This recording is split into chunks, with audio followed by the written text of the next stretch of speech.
Metsahaldjate saladus Ukrainas. Kord, kui kuu tõusis üle Ukraina avarate põldude ja Karpaatide mägede, ärkas mets ellu, puude vahel süttisid väiksed kuldsed täpid. Need olid metsahaldjad, kes valvasid looduse und.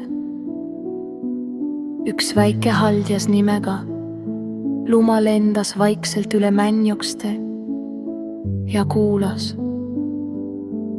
kuidas tuul jutustas lugusid Dnipro joinst, jõgi voolas rahulikult, peegeldades tähti ja sosistas. Hoidke lapsi, kes täna und näevad. Äkitselt krabistas põõsas, see oli siil, kes oli eksinud Luma ja tema sõbrad süütasid pehme valguse, et siil leiaks tee koju. Kui siil naeratas, hakkasid ka tähed taevas eredamalt särama.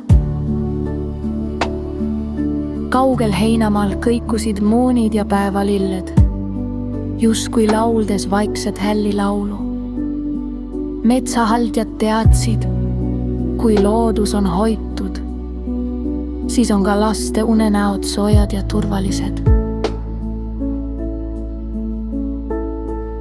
Kui kelluke kuskil kaugel helises, pugesid haldjad tagasi puude vahele. Mets jäi vaikseks.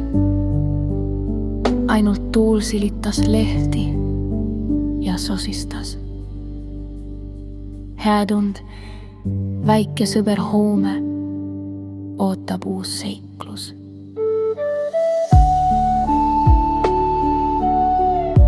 Ja kuu valvas, kuni uni saabus äkku hakke.